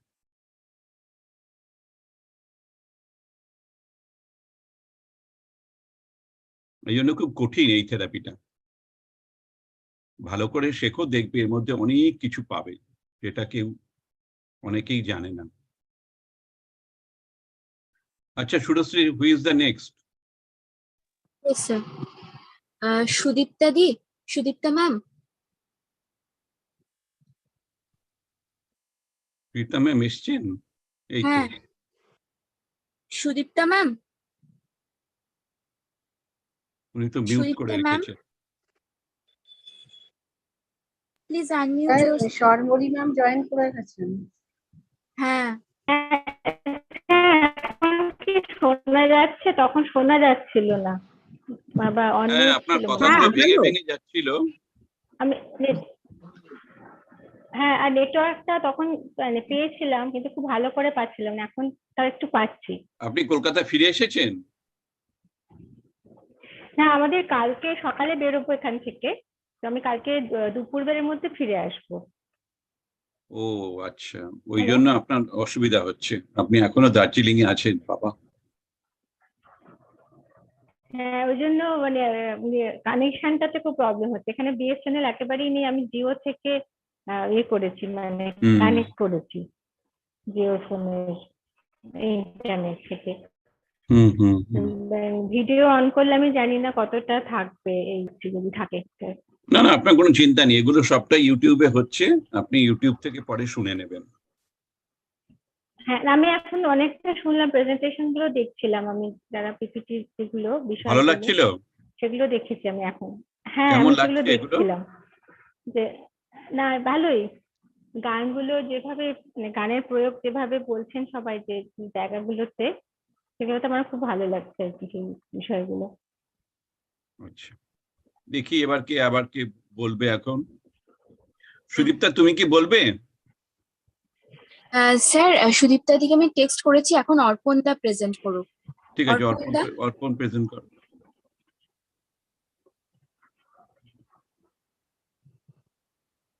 অর্পণ দা ও প্রেজেন্ট করেছে। হ্যাঁ হ্যাঁ, এক মিনিট। নমস্কার স্যার, বলছিলাম যে আজকে আমার শরীরটা খুব খারাপ। আমি প্রায় 10 কিলোমিটার ট্রাভেল করে এসে খুব খারাপ লাগছে, আর বুকের বাঁ দিকের নিচটা খুব ব্যথা করছে। আমি মেডিসিন নিয়েছি একটা, আমার মনে হচ্ছে গ্যাস থেকে হয়েছে, গ্যাসের অ্যাটাক থেকে এটা হয়েছে। অনেকক্ষণ আগে খেয়ে গেছি তো। যে কারণে মানে হাত ফাত গুলো না কেমন কামড়াচ্ছে, মানে গলাটা শুকিয়ে আসছে আর গাটা ঠিক গোলাচ্ছে। আছে, তোমার কোনো কথা বলতে হবে না, তুমি প্রেজেন্ট আমি করে স্যার আমি তা মানে যত সম্ভব চেষ্টা করছি। স্যার আমি 12 তারিখে আজিকর হসপিটালে একজন, কথা বলতে হবে না, তোমার কথা বলার দরকার নেই, না না আমি কিছুটা, যখন জিজ্ঞাসা করবো তখন কথা বলবো। আচ্ছা আচ্ছা মানে একটু ইয়ে করছি স্যার, যে একজন ক্লায়েন্ট একজন ডক্টরের একটা আমি দেখেছিলাম কথোপকথন। তো যিনি ক্লায়েন্ট ছিলেন তাকে আমি কোনো মেডিকেলি ক্যাটাগরাইজ করছি না লেভেল, তার অসুখটা আমি জানি, ম্যাম বলেছিলেন, কিন্তু আমি কোনো তাকে লেবেলিং করছি না। তো তিনি 34 বছরের একজন বাসিন্দা বসিরহাটে, এবং মানে তিনি মানে অতীতকে ভুলতে চান। তার এটাই হচ্ছে প্রবলেম, যে তিনি অতীতের এমন কিছু ঘটনা তার সাথে মর্মান্তিক ঘটেছে, তিনি সেটা থেকে মুক্তি পেতে চান। তিনি প্রথম থেকে এটাই আমাদেরকে জানাচ্ছিলেন। তো তিনি যখন ঘরে ঢুকলেন তো একটা মানে বিস্ফারিত চোখে সবাইকে দেখছেন, মানে তার সাথে কি হতে চলেছে পরবর্তী কয়েক মুহূর্ত। তো এটা একটা তার মাথায় কোথাও মনে হলো কাজ করছিল, এবং উদ্বিগ্ন একটু ছিলেন, কিন্তু আচরণে খুব শান্ত। মানে যেটা তাকে বলা হচ্ছিল সেটা তিনি করছিলেন, কথা শুনছিলেন, যেখানে বসতে বলা হলো সেখানে বসলেন, এবং যা যা প্রশ্ন তারপর ডক্টর তাকে করলেন, তো সেটা তারপর তিনি অ্যাকর্ডিংলি সেরকম উত্তর দিলেন। হ্যাঁ, তিনি ছেলে না মেয়ে কিন্তু কিছু লেখনি। ছেলে ছেলে যে আমি বলে দিয়েছি যে তো উনি পুরুষ, 34 বছর একজন পুরুষ, তার দুবার বিয়ে হয়েছিল। আচ্ছা, ওটা একটু লিখতে হবে। হ্যাঁ হ্যাঁ আমি এখানে লিখেছি, যে ডেসক্রিপশনে পুরোটা লিখেছি এখানে। তো উনি 34 বছরের একজন পুরুষ, তার দুবার বিয়ে হয়েছিল, মুসলিম। আর দুবারই বিয়ের পরে তাকে বউ চিট করে তার থেকে মানে অর্থনৈতিক ভাবেও তাকে বিপর্যস্ত করে পালিয়ে যায়, মানে টাকা লুট করে পালিয়ে যায়। এবং তিনি লোহা ভাঙার কোনো একটি কাজ করতেন, কারণ তার কথা থেকে আমরাও সবাই যারা উপস্থিত ছিলাম খুব একটা স্পষ্ট বুঝতে পারিনি যে কি কাজ উনি বোঝাতে চাইছেন, কিন্তু উনি বলছিলেন যে সেই কাজে উনার খুব সম্মান ছিল, এবং প্রচুর টাকা পয়সা উনার সরি উনার ফ্যামিলি ব্যাকগ্রাউন্ডেও আগে মানে পূর্বপুরুষদের অনেক ছিল, সেগুলো লস হয়। এবং উনার মাথায় কোনো একটা চোট পেয়েছিলেন, মানে অ্যাক্সিডেন্টে মাথায় ব্যান্ডেজ দেখে উনার দ্বিতীয় পক্ষের স্ত্রী বলেন যে তুমি পাগল হয়ে গেছো, এবং তারপর থেকে উনি অন্য একজনের সঙ্গে সম্পর্কে জড়ান। দ্বিতীয় পক্ষের স্ত্রী প্রথম পক্ষের স্ত্রীকে সম্বন্ধ করে বিয়ে করেছিলেন, দ্বিতীয় পক্ষের স্ত্রীকে নিজে পছন্দ করে বিয়ে করেছিলেন। তো তার স্থিতিটা উনি বেশি করে ভুলতে পারছেন না। এবং প্রথম বিয়ে থেকে একটি কন্যা আছে, দ্বিতীয় বিয়ে থেকে একটি পুত্র আছে। মেয়ের সাথে উনার এখনো মানে যোগাযোগ আছে, উনি বাড়িতে মা এবং ভাইয়ের সাথে থাকেন, ভাইয়ের আলাদা পরিবার, ভাইয়ের সাথে কোনো বনিবনা নেই। এবং বাড়িতে যে সমস্ত কাজকর্ম উনাকে করতে হয় সেগুলো উনি মানে করতে চান না, কিন্তু বাধ্য হয়েই করতেন। ইলেকট্রিকের বিল দেওয়া, একটু হলেও বাজার হাট করা, এইরকম যেরকম কতগুলো কাজ আছে, তো সেইগুলো উনি করেন। উনি নিজে বলেছেন যে বিএ পাস, উনি নিজে শিক্ষাগতভাবে বিএ পাস করেছেন। আর কোনো কাজ করতে ইচ্ছা উনার অ্যাজ সাচ করে না, কিন্তু উনার একটাই কথা প্রথম দিকে বলছেন যে আমার লোকসান হয়ে যাওয়া যে টাকাটা, এই টাকাটা ফেরত পেতে পারি, এই রকম যদি কোনো কাজ থাকে, মানে একবারই একটা কাজ থেকে ওই টাকাটা পুরো উঠে আসবে, সেই কাজ আমি করতে, মানে যে কোনো কাজ সেটা যদি আমি দেয় আমি সেটা করতে রাজি। আর হচ্ছে হ্যাঁ, আর কোনো উনার মানে এমনি ওনার অবসর যাপন বলতে উনি সামনাসামনি একটি চায়ের দোকানে গিয়ে বসেন, সেখানে কিছুক্ষণ থাকেন, গল্প করেন, আবার চলে আসেন। বন্ধু বান্ধবের কথা বলাতে উনি বললেন যে আমার যারা বন্ধু প্রত্যেকেই নেশাগ্রস্ত, মানে ড্রাগ অ্যাডিক্টেড, এবং তাদের সাথে উনি মেশেন না। একজনই ভালো বন্ধু আছে, কিন্তু তার সাথে তিনি নিজেই সময়ের অভাবে মেলামেশা করতে পারেন না। উনি 10 বার আত্মহত্যা করার চেষ্টা করেন, প্রথমবার বিষ খেয়ে, বাকি 9 বার দড়ি দিয়ে। তো প্রত্যেকবারই ধরা পড়ে যান, অসফল। আচ্ছা, তো উনাকে যখন জিজ্ঞেস করা হয় যে জীবনের প্রতি আপনার কি মানে অ্যাসপেক্ট, কিছু বলছে আমার কিছু করতে ভাল লাগে না, এই জীবন রেখে কি হবে, কোনো কিছু নেই। তখন যখন বলা হয় যে আপনাকে জীবনে এইরকম আপনি যে মানে মানে এইটা যে আপনার মনে হচ্ছে এটা কেন, তখন বলছেন যে আমার ওই স্ত্রীর জন্য। তখন আবার কিন্তু টাকার কথাটা বলছে না, তখন টাকা রিকভার না হলেও হবে, স্ত্রীর স্থিতিটা আমি ভুলতে পারছি না, এটা আমাকে কিছু করে আপনারা ভুলিয়ে দিন। যখন আমরা তাকে জিজ্ঞেস করলাম যে আপনার গান গাইতে ইচ্ছা হয়, উনি নিজে বললেন যে আমি খুব ভালো গান গাই, গাইতাম, আমার যদি পয়সা থাকতো আমি শিল্পী হতাম, যদি শিল্পী হতাম তাহলে আমি কোটি কোটি টাকা রোজগার করতে পারতাম। মানে শিল্পী হলে ওনার ধারণা উনি মানে অনেক টাকা রোজগার করতে পারতেন। এবং তাকে যখন জিজ্ঞেস করা হয় যে আপনি রবীন্দ্রসঙ্গীত না, তাকে প্রথমে বলা হয় যে আপনি একটি পছন্দের গান শোনেন, উনি গান গাইতে করেনি, ইচ্ছা প্রকাশ করেননি। তো তাকে পরে বলা হলো যে আপনি রবীন্দ্রসঙ্গীত শোনেন, তখন হাত তুলে সঙ্গে সঙ্গে ইনস্ট্যান্টলি না না না না না না এরকম একটা মানে অসন্তোষ এরকম জাতীয় একটা প্রকাশ করলেন। তো তাকে বলা হলো আপনার পছন্দের গান কি, তো তিনি একটি পছন্দের গান বললেন, সেটা বাংলাদেশি একটি গান বললেন, ওই রকম গানই তিনি বেশি শোনেন এবং দুঃখের গান শুনতে ওনার খুব ভালো লাগে। জিজ্ঞেস করা হলো কেন, দুঃখের গান কেন? বলছে না, দুঃখের গান হলে আমি আমার ঘটনার সাথে রিলেট করতে পারি। তো উনি একটি গান বললেন, ও পিয়া তুমি কোথায়, তো ওটা আমরা ইউটিউব থেকেই খুঁজে দিলাম, এখানে লিঙ্কটা আমি মেনশন করে দিয়েছি। তো এই গানটা উনাকে একটা হেডফোনের মাধ্যমে কানে দেওয়া হলো, আমি দিলাম, আর আরেকটা হেডফোন আমার কানে ছিল, বাকিরা গানটা কেউ শোনেনি, আমি শুনেছি গানটা। উনি উনার মানে যে ঘটনাটা উনি বললেন, যে দ্বিতীয় পক্ষের স্ত্রীর যে ঘটনাটা, ওটার সাথে হুবহু মিলে যাচ্ছে। মানে আমি গানের প্রত্যেকটা লাইন বাই লাইন উনার এক্সপ্রেশন দেখলাম ওখানে, যে উনি চোখ বন্ধ করে হাতগুলোকে মানে ছড়িয়ে, যতক্ষণ গানটা চলেছে উনি চোখ বন্ধ করেছিলেন এবং মানে একদম পুরো চিত্রটাকে ফুটিয়ে তুলছিলেন যে উনার সাথে কি ঘটেছে। এবং প্রত্যেকটা লাইনের সাথে উনার ওই ডেসক্রিপশন খুব মিলে যাচ্ছিল, হুবহু মিলে যাচ্ছিল। এবং যেখানে ওই চলে যাওয়ার কথা হচ্ছিল সেখানে হাতটাকে দূরের দিকে ঠেলে দিচ্ছিলেন, এবং যেখানে বলা হচ্ছিল যে মানে ফিরে এসো, বা সেখানে আগের দিকে করে মানে এইটাকে একদম মানে খুব ছায়াছবির মতো ফুটিয়ে তুলেছিলেন ওখানে।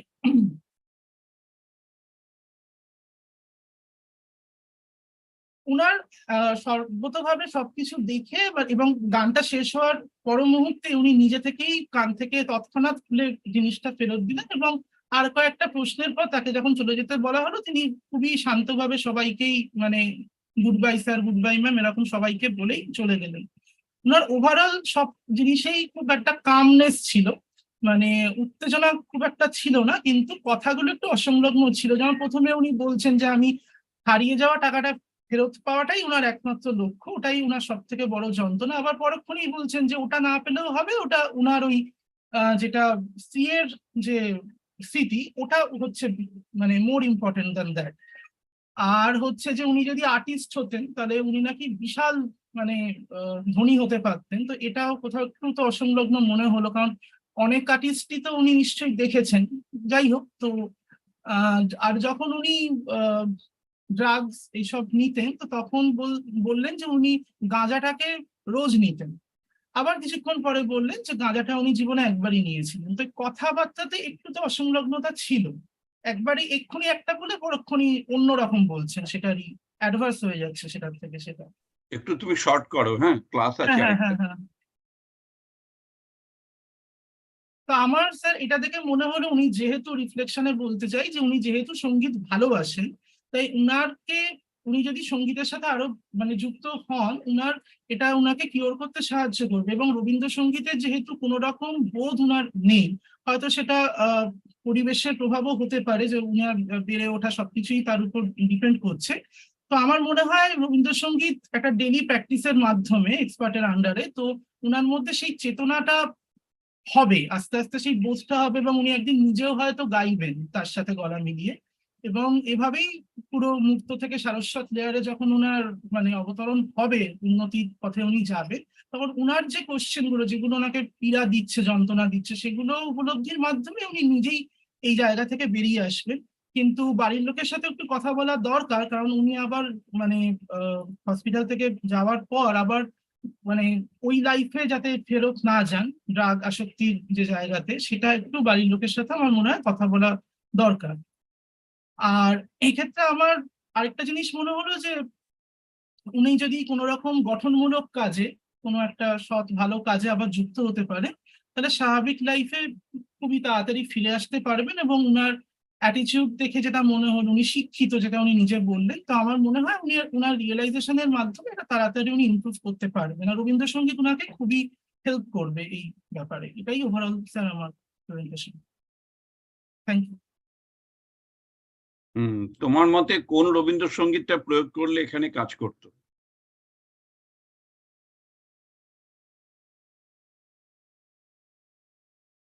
স্যার আমি শেয়ারিংটাকে অফ করছি তাহলে। হ্যাঁ, শেয়ারিং অফ করো। তোমার মতে কোন রবীন্দ্রসঙ্গীত প্রয়োগ করলে এখানে কাজ হতো, বা তোমরা যারা রয়েছো তারা নিজেরাও সাজেশন দিতে পারো। আমার যেটা স্যার পার্সোনালি মনে হয়েছিল, প্রাণ ভরিয়ে তৃষা হরিয়ে মোরে আরো আরো আরো গাও গাও। ওকে, Tina, Surashree, Sudipta, Rama, সরবারি, Hari, which music will be more appropriate in this case?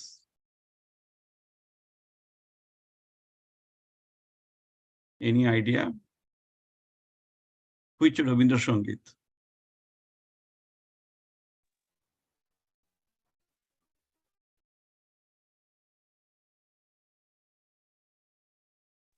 নূতন প্রাণ দাও প্রাণ সখা আজি এই সুপ্রভাতে,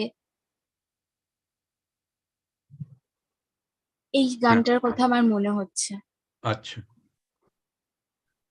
এখানে যেটা ছিল সেটা হচ্ছে যে ও যে গানটা ভালোবাসতো, প্রিয়া প্রিয়া দিয়ে যে গানটা একটা কি আছে, সেই গানের কথাটার যে ইমোশনটাকে ক্যারি আউট করছে, সেই ধরনের কোনো একটা গানকে ফিট করালে ভালো। হ্যাঁ স্যার, একটা হতে পারে তুই ফেলে এসেছিস কারে, ওই গানটা হতে পারে। তুই ফেলে এসেছিস, হ্যাঁ এটা ভীষণ ভালো, এটা ভালো, খুব ভালো। এই জন্যই তোমাকে দরকার। না না, আমি মনে হচ্ছিল কথাগুলো শুনে যে এই গানটা তুই ফেলে এসেছিস কারে, ঠিক ওই কথাটাই যেন বলছি। কারেক্ট কারেক্ট, ভীষণ সুন্দর। এইসব গানের আমার প্রাণের মানুষ আছে প্রাণে, এই কথা, এই গানটা মনে হলো। হ্যাঁ, এটাও হতে পারে। তবে তুই ও যে গানটা শুনছিল ওটা, হ্যাঁ ওটার সঙ্গে। ঠিক আছে, সুরশ্রী, এনি আদার? প্রিয়াঙ্কা দি অ্যাবসেন্ট আছে। ফারহা ম্যাম প্রিয়াঙ্কা দি স্লাইড গুলো পিপিটিটা শেয়ার করবে, মানে ফারহা ম্যাম ওটাই বলে দিয়েছিলেন। তো আমি কি বলবো ফারহা ম্যামকে? হ্যাঁ শিওর। হ্যাঁ, Farha ma'am. Yes, Rashmi, I got it. Okay, I'm sharing my screen. Good evening to everyone. Okay, thanks. Yeah, here is her report. She have written the name of the patient, but I, remove it because it is ethically wrong. So I've written ABC. Okay, you go to the next. Yes, sir.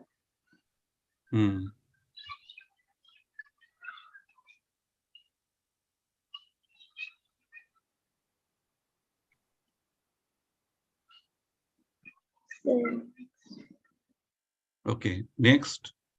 PTSD মনে হচ্ছে তো। Okay, next.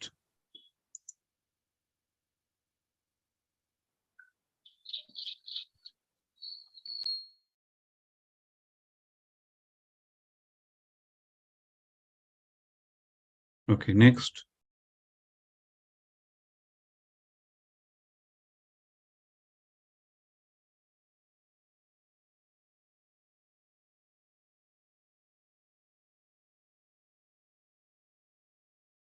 Okay, thank you. Okay, sir, thank you.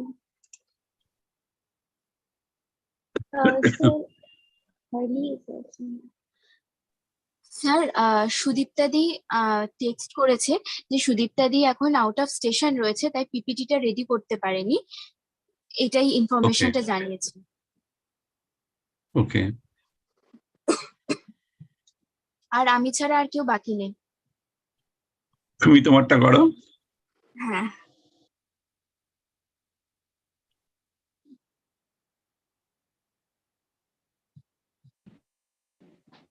whether Horicharan will present? Yes, sir, I will present. Okay, sure.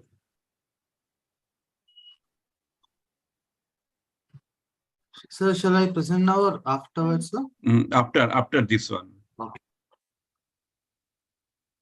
Sir দেখা যাচ্ছে? একটু ঘুরিয়ে দাও। Okay sir.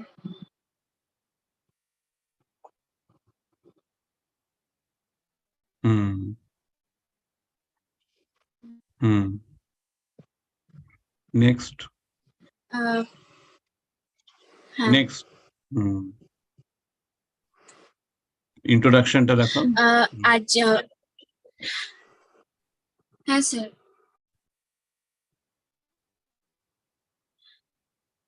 15th of May 2023 আমি আরজিকর হসপিটালে গেছিলাম 10 AM এ। তো ইনডোর পেশেন্ট ছিল বলে 10:30 AM থেকে আমার অবজারভেশন সেশনটা স্টার্ট হয়। দেবযানী ম্যাম আমাকে গাইড করেছেন। দেবযানী ম্যাম নিজে সেশন নিয়েছেন, আমি অবজারভার হিসেবে ছিলাম। তো এখানে পেশেন্টের নেম ইনিশিয়ালটা লেখা আছে, gender male, age 26 years old, Bengali, education class 9, আর family type joint family, address new. আর রিলিজিয়ানটা আমি মেনশন করলাম না, কারণ এখানে ক্যাটাগরাইজেশন হয়ে যেত, তাই ওটা ব্ল্যাঙ্ক আছে। referred by his family members. A reason for referral: self-harm and suicidal thoughts. Description: first say Devjani ma'am client ke তার আইডেন্টিটি, তার ডেমোগ্রাফিক ইনফরমেশন এগুলো জিজ্ঞেস করলেন এবং সেগুলো খুব স্পন্টেনিয়াসলি উনি আনসার করলেন।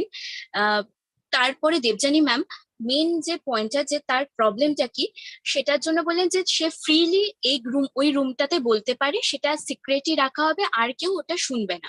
তো তিনি খুব সেইটা মানে বিশ্বাস ফিরে পেয়ে বলা স্টার্ট করে যে তার মাথার ভেতরে, প্রেজেন্ট কমপ্লেন্সে লিখেছি, abusive words or slang almost always come to his head as if those bad words are made in his head.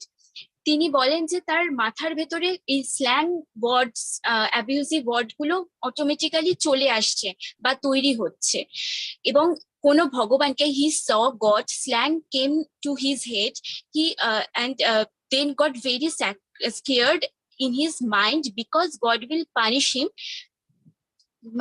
মানে যখন কোনো ভগবানকে উনি দেখছেন বা যাকে ভগবান ছাড়া কোনো ব্যক্তিকে দেখলে তার মাথায় অটোমেটিক্যালি স্ল্যাং ওয়ার্ড চলে আসছে, এবং কিন্তু উনি বলছেন না, সেটা মুখে উনি প্রকাশ করেন না, কারণ তিনি এটা বলেছিলেন যে তিনি কখনো স্ল্যাং ওয়ার্ড বলেন না। তো এটা তার ধারণা কেউ মাথার ভেতরে তার এই ওয়ার্ড গুলো ঢুকিয়ে দিচ্ছে বা অটোমেটিক্যালি তার মাথার ভেতর এটা তৈরি হচ্ছে, এবং এর জন্য তিনি একটা মানে নিজের মনের ভেতর প্রচন্ড লজ্জা ঘৃণার সৃষ্টি হয়, যার জন্য তিনি সুইসাইডাল থট আসে তার ভেতর। তিনি 3 বার সুইসাইড অ্যাটেম্প করেছেন। তিনি 3 বার সুইসাইড অ্যাটেম্প করেছেন এবং তার মধ্যে 2 বার হচ্ছে ফিনাইল খেয়ে এবং 1 বার হাত কেটে। সেটা আমরা দেখেছি, হাত কাটার যে পার্টটা মানে পজিশনটা। আর ফিনাইলটা ফার্স্ট টাইম তিনি মানে মোটামুটি বোতল থেকে খেয়েছেন, আর সেকেন্ড টাইম ইনজেক্ট করেছেন নিজের শরীরে, তো তাতেও কিছু হয়নি।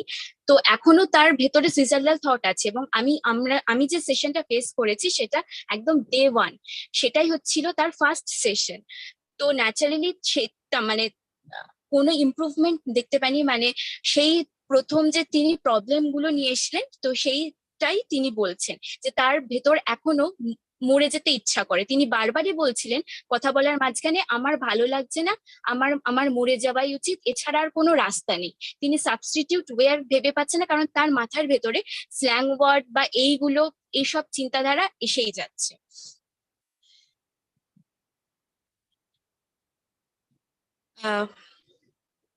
যার জন্য এই স্ল্যাং ওয়ার্ড আসার জন্য তার মাথা ঘুরে যাচ্ছে, এবং তার ওয়ার্ক প্লেসে, তার কর্মক্ষেত্রেও সেখানে একটা অসুবিধার সৃষ্টি হচ্ছে, কারণ কর্মক্ষেত্রেও তার এরকম যখন হচ্ছে মাথার ভেতরে চলে আসে, তিনি নাকি সেখানে সেন্সলেস হয়ে পড়ে যাচ্ছেন, এবং বা দেওয়ালে গিয়ে মাথা ঠুকছে যে কেন আমার মাথার ভেতরে এই ওয়ার্ডগুলো আসছে, তিনি এগুলো নিজে বলেছেন। তো ন্যাচারালি তার পার্সোনাল লাইফ এবং তার কর্মক্ষেত্র দুটোই হ্যাম্পার করছিল। তো সেই জন্য তিনি তার ওয়ে আউট হিসেবে সুইসাইডটাই বেছে নিয়েছেন, যে এছাড়া কোনো তার উপায় নেই। তো তিনি এর আগে ব্যাকগ্রাউন্ড হিস্ট্রিতে দেখা গেছে যে তিনি এর আগে দুজন সাইকোলজিস্ট এছাড়াও ডক্টরকে দেখিয়েছেন, কিন্তু ওষুধ মাঝখানে থামিয়ে দিয়েছেন। তার কাছে ওই ওষুধগুলো হলো ঘুমের ওষুধ। মানে তিনি নিজে ভেবেছেন যে না এগুলো তো ঘুমের ওষুধ খেয়ে কি হবে, তাই নিজে 2 মাস খেয়ে স্টপ করে দিয়েছেন। যার ফলে ওই মানে ম্যাম যেটা আর কি ওনাকেই বললেন সামনে যে এই স্টপ করে দেওয়ার জন্যই এখনো পর্যন্ত ওটা কিওর হয়নি। তার এই প্রবলেম গুলো দেখে তার দাদা এবং ফ্যামিলি মেম্বার এখানে বাধ্য হয়ে অ্যাডমিট করায়। তো অ্যানালিসিসে দেখতে পেয়েছি rapport easily establish, general appearance is welcome, walking speed was slow, touch with the surrounding present, eye contact absent, no abnormality found in psychomotor activity, and attention and concentration easily aroused and sustained, orientation intact, abnormality detected in perception, low mood and feeling disturbed, feeling helplessness and loneliness. Reflection, case history, behavioral observation, and mental status examination indicate that she has ma'am এটা সঙ্গে সঙ্গে সেই মুহূর্তে আর কি বলেছেন, মানে উনি চলে যাওয়ার পর তার সিভিয়ার লেভেল অফ ডিপ্রেশন আছে, তার সাথে ডেলিউশন, হ্যালুসিনেশন আছে। After one session he was feeling some freshness, মানে যেহেতু সে কারোর কাছে মন খুলে শেয়ার করতে পেরেছে সবকিছু, মানে সেদিনকে উনি মন খুলে প্রায় 1 আওয়ার উনি নিজেই বকে গেছেন, মানে ম্যামকে আর মানে ছোট ছোট কোয়েশ্চেন করতে হয়নি, মানে নিজের যত চাওয়া যে ওনার মাথায় এগুলো চলছে তিনি শেয়ার করেছেন। তো দেখলাম আফটার দ্য সেশন উনি একটা ফ্রেশনেস ফিল করেছেন। Conclusion, overall, while patient was cooperative and helpful during interaction, patient had insight. He is aware of his problem. He wants to get better. Since he was upset with himself, no any therapeutic intervention. তাকে মানে ma'am এই পার্টে ওনাকে বলেছিলেন যে আপনি কি গান শুনতে ভালোবাসেন? উনি বলেছিলেন হ্যাঁ আমি ভালোবাসি, আমি ভগবানের নাম শুনি, আমি ভগবানের গান শুনি, আমি পুরোনো দিনের কিছু গান শুনতে ভালোবাসি। তো ম্যাম ওখানে ওনাকে বলেছিলেন যে তাহলে আমি গান শোনাচ্ছি আপনি শুনবেন, বা নিজে আপনি কিছু গান গাইবেন? তখন বলেছেন না আমি তো গান গাইবই না। উনি একটা শাইনেস একটা হচ্ছিল ব্যাপার, সেটা স্বাভাবিক। তো আমরা বলেছিলাম আমরা গান গাই বা ফোন মানে আমরা ডিভাইসে চালাই। তো উনি গান শুনতেই নারাজ। সেই সময় উনি বারবার বলছে আমার ভাল লাগছে না, আমার এখন গান শুনতে ইচ্ছা করছে না, আমার আর ভাল লাগছে না, দিয়ে মানে জল খাচ্ছিলেন, মানে উনি খুব ডিস্টার্বড। তো সেহেতু ফার্স্ট ডে সেশনে আমি মানে আমরা কোনো মানে ম্যাম কোনো রকম থেরাপি দিতে পারেননি, মিউজিক থেরাপিও দেওয়া যায়নি। Thank you. হ্যাঁ, খুব ভালো বলেছো সুরশ্রী। তুমি বিবি কদে লিখে দিলে, ওটা না করে না তুমি বি সরকার বা বি ব্যানার্জি যেটা হয় মানে ওরকম কিছু লিখে দিতে পারো, বা ব্যানার্জি, মিস্টার ব্যানার্জি কি মিস ব্যানার্জি, বৈষ্ণব হবে তাহলে, বি বৈষ্ণব। ওই যাই হোক যা হবে হবে ওই রকম ওটা লিখে দেবে, ঠিক আছে? তোমার দরকার নেই, নাম ধরা দরকার নেই, সেটা যে হতে পারে ওটা থেকে আইডেন্টিফাই করা যাবে না। আচ্ছা, আরেকটা হচ্ছে আই কন্ট্যাক্ট নেই, তুমি লিখেছো আই কন্ট্যাক্ট অ্যাবসেন্ট। এইটা মানে বুঝলাম না, যে লোকটার আই কন্ট্যাক্ট অ্যাবসেন্ট সে এতগুলো কথা বলে গেল সবকিছু, সে কি ডাউনকাস্ট হয়েছিল? মানে সে অন্যদিকে তাকিয়ে কথাগুলো বলছিল, মানে ম্যামের দিকেও না আমার দিকেও তাকায়নি, সে মানে চারিদিকে তাকাচ্ছিল। ম্যাম যখন জিজ্ঞেস করছিল যে এবার তুমি বলো মানে কেন সুইসাইড, মানে সুইসাইডাল, ওই যখন উনি বলছিলেন কথাটা তখন ম্যাম বলেছিলেন যে মরাটাই কি আলটিমেটলি মানে ওয়ে আউট, তার কি সাবস্টিটিউট কোনো ওয়ে নেই। তখন মানে সব পুরো ওই কনভারসেশনটায় উনি কিন্তু ম্যামের সাথে আই কন্ট্যাক্ট করেননি, সেই জন্য অ্যাবসেন্ট লিখেছিলাম। বা আমার সাথেও না, মানে উনি আই কন্ট্যাক্ট করতে গিয়ে ওনার মানে দেখলাম মানে ওনার একটা শাইনেস আসছে, ওনার একটা প্রবলেম হচ্ছে।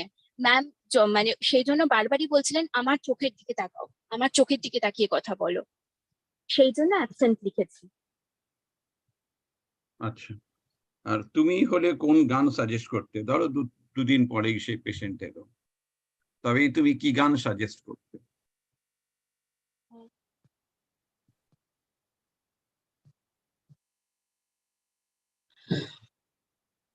তোমরা গ্রুপের মেম্বাররাও বলতে পারো কোনো গান যদি সাজেস্ট করো তোমরা।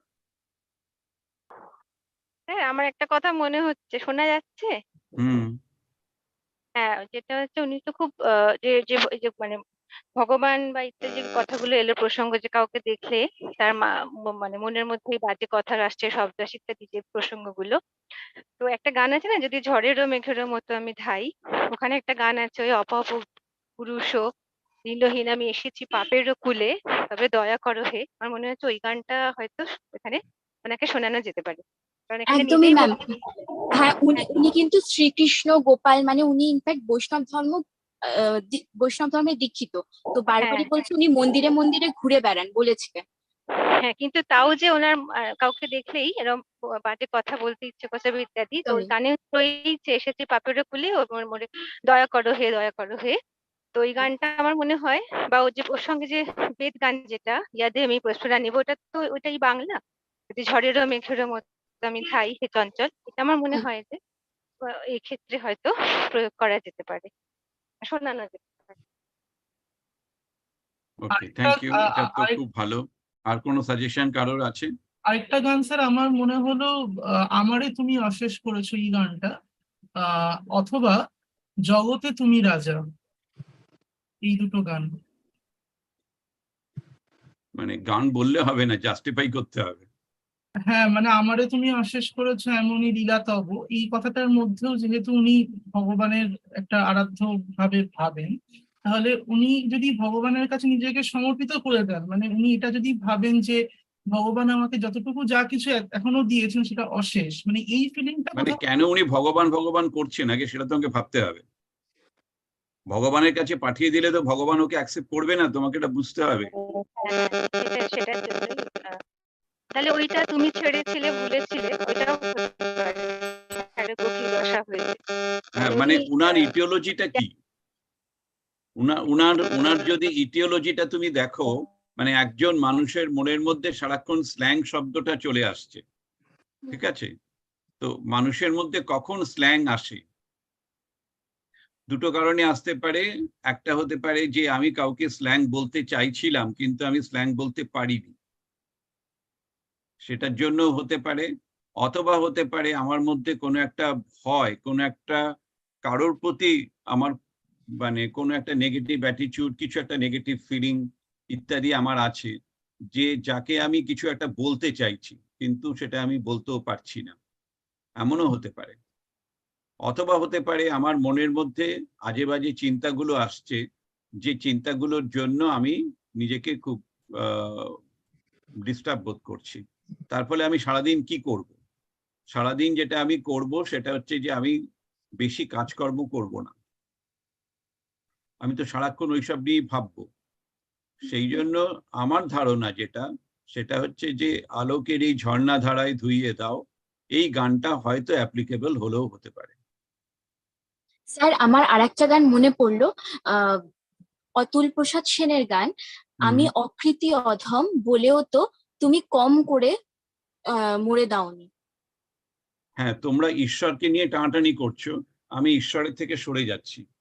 আমি যেটা চাইছি সেটা হচ্ছে যে আমার মনের মধ্যে কিছু ভুল ধারণা আছে, আমি সেই ভুল ধারণা থেকে নিজেকে বের করে আনতে চাইছি। আচ্ছা, ব্যাপারটা তো তাই। হ্যাঁ হ্যাঁ, ওর মনের মধ্যে কিছু ভুল ধারণা আছে, কিন্তু সেটাও জানে না ভুল ধারণা কি ঠিক ধারণা, যাই হোক, ওর মনে হবে তো সেটা ঠিকই ধারণা। কিন্তু এই যে মনে সারাক্ষণ ধরে কাউকে স্ল্যাং বলতে চাইছে, মানে ও তো কিছু, ওর কাছে একটা গিল্ট ফিলিং কাজ করছে। তুমি যদি ভগবানের কাছে পাঠিয়ে দাও তবে তো আরো বেশি গিল্ট ফিলিং তৈরি হবে। সুতরাং আলোকেরই ঝর্ণাধারায় এই গানটা যদি তুমি সেখানে কাজে লাগাও, সেখানে কোথাও কিছু কোনো ঈশ্বরের ব্যাপারও নেই, কিছু বলারও নেই। আর সেই জায়গাটায় যেটা হবে যে ওখানে গানের মধ্যে কয়েকটা লাইন আছে দেখবে, যেখানে উনি বলছেন যে সারাদিন তুমি এক জিনিস চিন্তা করে যাচ্ছ, এক জিনিস ভাবছো, সেই জায়গাটা থেকে তুমি নিজে নিজে আস্তে আস্তে বের করে ফেলো নিজেকে। অর্থাৎ এখানে সেলফ সাজেশন দেওয়া হবে। রবীন্দ্রসঙ্গীতের মজাটা হচ্ছে রবীন্দ্রসঙ্গীতের মাধ্যমে তুমি নিজেকে হিপনোটাইজ করতে পারো। আচ্ছা স্যার।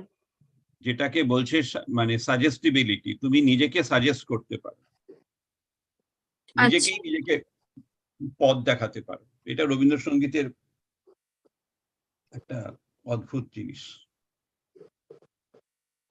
ঠিক আছে, সবার বলা খুব সুন্দর হয়েছে। এবার সুরশ্রী, আমার হাতে অল্প সময়, তুমি একটু আমার লেখাটা একটু বের করে দেবে স্কুল ইয়েটা গুগল ক্লাসরুমে। আচ্ছা, হরিচরণ মনে হয় বাকি আছে, sorry. Okay okay Hari, you can start. Sir হরিজি পড়বেন না, কারণ উনি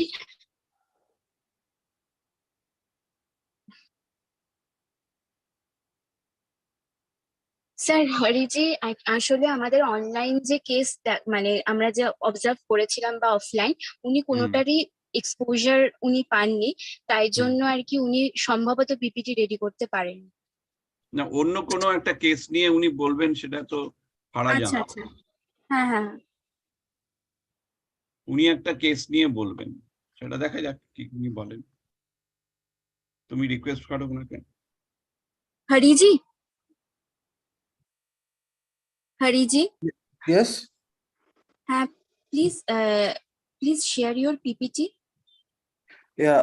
So as I had told to Farah ma'am, I had not got any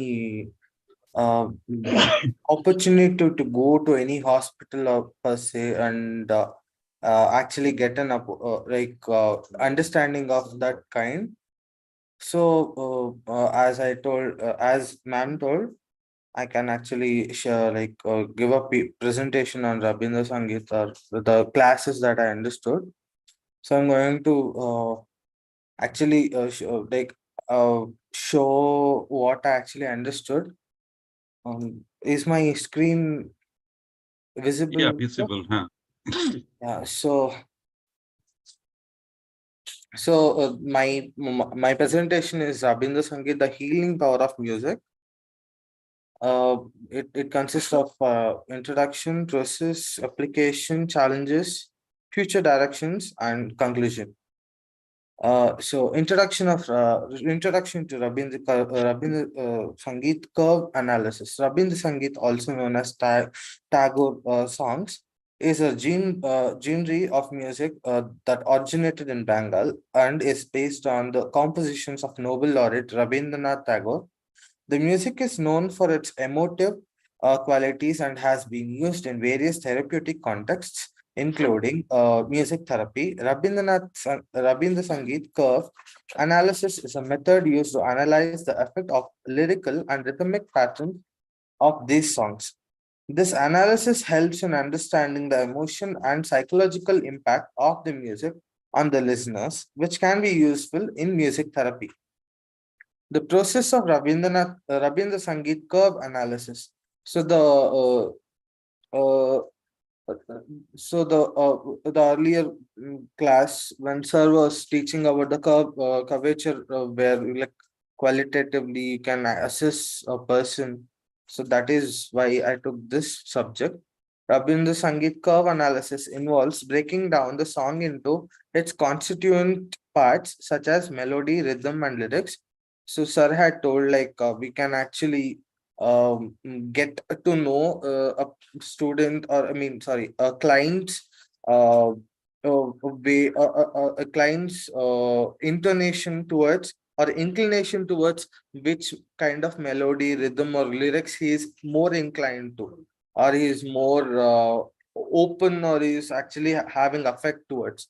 So this curve analysis is basically analysis involving breaking down the song into its constituent parts such as melody, rhythm, lyrics. These elements are then analyzed using various techniques such as Fourier analysis and wavelet transforms to understand their properties and patterns. The analysis also takes into account the emotional and psychological impact of the music on the listener, which can be measured using various psychological and psychological parameters such as heart rate variable and self-reported emotional states. Application of Rabindra Sangeet curve analysis in music therapy. So Rabindra Sangeet curve analysis have several applications in music therapy. One of the primary uses is in identifying the specific emotional and psychological effects of different songs on the listeners. So everyone have their own genre or the taste of music, and as Rabindranath Sangeet therapist, one will actually get to see what kind of music is or beneficial, or what kind of music is that client focused or is into. So one of the primary uses is identifying the specific emotional and psychological effects on different songs on the listener. So every song has a distinct psychological effect, and every song has a every song have its own different meaning. So it has a different effect or emotion, a psychological effect or emotional effect attached to that. This information can be used to tailor music therapy sessions to the individual needs of the client. The analysis can also help in selecting appropriate songs for different therapeutic goals, such as relaxation, mood enhancement, and emotional expression. I remember the live class when I had sung the song Saramaina. One of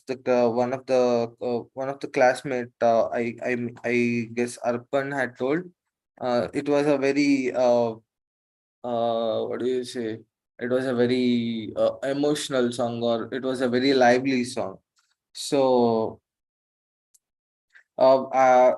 just like that, like every song, even though whatever I was singing didn't have any contextual reference to that, but yet you guys were able to understand that. So this information can be used to tailor music therapy sessions to the individual needs of the client. The analysis can also help in selecting appropriate songs for different therapeutic goals. Uh, uh, so appropriate songs for different therapeutic goals can be done with the help of analysis of the song, analysis of the patient, such as relaxation, for mood enhancement and emotional expression, and vagera vagera. Additionally, it can aid in the assessment of the effectiveness of music therapy interventions. One second. Challenges in Rabindra Sangeet curve analysis. So, despite its potential benefits, Rabindra Sangeet curve analysis is not without its challenges. Any theory or any practice for that matter has its own challenges. Just like that, even Rabindra Sangeet has its own challenges. Rabindra Sangeet curve analysis is not without its challenges. One of the primary issue is the lack of standardized method for analysis. So when I did a little more of research, I got to know one of the primary issues is lack of there is standardized method for analysis is not there, which can lead to inconsistency in results across different studies. But I know, as sir had told the other day, it is more of a subjective thing, and when you are doing a qualitative study, you can't always expect the same results to come out. And another challenge in the subjective nature of the emotional and psychological effect of the music on the listener, different individual may have different response to the same song, making it difficult to generalize findings across population. For example, if I take a Hindi song, if I may, if I take a song like Lag Ja Gale or something, it's a fairly Hindi song, an old song. So if I sing a song, if I hear that song, I might have a different approach to that, or I might understand, or I might feel it in a different way. And the same song when heard to other person, it can be perceived and understood in a different way altogether. And the future directions for Rabindra Sangeet curve analysis are like, despite these challenges, there is significant potential for future research in the field of Rabindra Sangeet curve analysis. One area of focus could be the development of standardized method for analysis, which would increase the reliability and validity of findings. Another direction for future research could be the exploration of the neural mechanisms underlying the emotional and psychological effects of Rabindra Sangeet on the listeners. So when we integrate the mechanisms of neural and the neural mechanisms, then I think this might actually have a different direction altogether. This could provide insights into the psychological basis of music therapy and inform the development of more effective interventions. I would hereby conclude that Rabindra Sangeet curve analysis is a promising method for understanding the emotional and psychological effect of Tagore's songs on the listeners. Its applications in music therapy are numerous, and further research in this area could lead to development of more effective interventions. Despite the challenge that exists, the potential benefits of Rabindra Sangeet curve analysis make it a valuable tool for researchers and practitioners in the field of music therapy. Thank you. Okay, thank you, Hari. Thank you, sir. You have tried at your best. I have understood. This is good. Sorry, sir. I couldn't go to like a hospital setting because I actually asked out here in. No, I understand. I understand, Hari. Now you always feel it that it seems you are in the Rabindra Psychotherapy Research Institute Trust. Yes. Okay.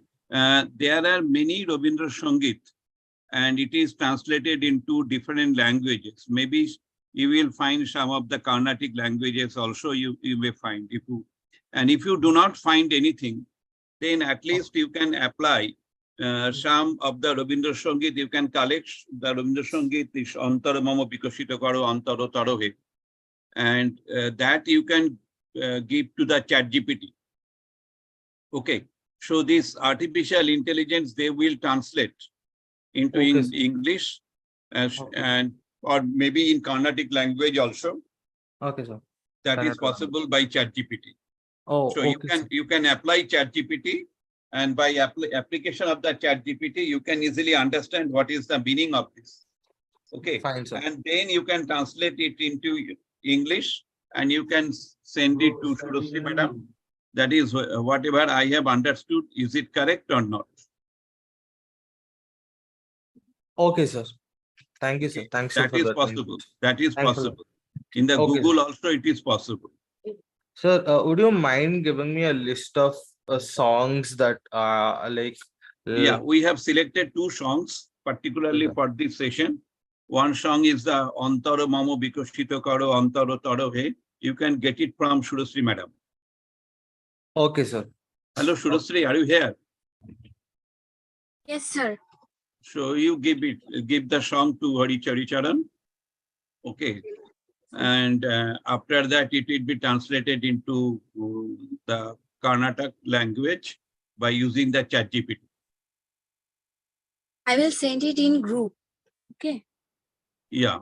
Another one is Alokeri, sorry. Alokeri Jharna Dharai Dhuyeda. These 2 songs you give it. Okay. And okay, because Haricharan, he cannot understand the Bengali script also. Therefore, yes. In the Gitobitan maybe, or in Gitanjali maybe, there is one website where you can find everything is in English. That is English letters. English type. So you can copy and give it. I think that is better if you give the Bengali song, and because ChatGPT cannot understand Benglish. Okay, ChatGPT can understand the language. So if it is Bengali, ChatGPT will translate into English or Karnataka language or any language, whatever the things ChatGPT has learned. So you can apply the artificial intelligence. In RPRIT, are always giving importance on application of the artificial intelligence. You always give importance on artificial intelligence. Yes, Gita Vitan. Correct. Hara has good collection, no? Hara has good collection. Thank you, Farah ma'am. Hara. Thank you, sir. Thank you, Sureshri. Yes, sir. You last time asked me to translate one song, so I got this right. Okay, thank you. Thank you, sir. Okay. Okay, thank you everybody for your presentation. Today it's not possible to discuss about Ravindric psychotherapy because time is over now. So the next class, maybe the Monday, we'll discuss it. Okay, Shudasri. So by this time, you do you like to share some of the instruction to the friends? Yes, sir. Definitely, sir. Yeah. So what is your instruction you like to share?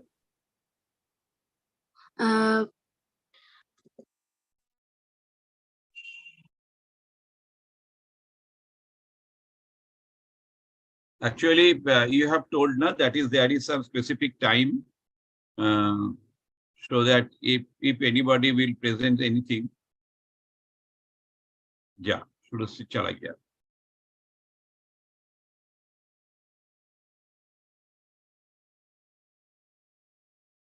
Since Shurasri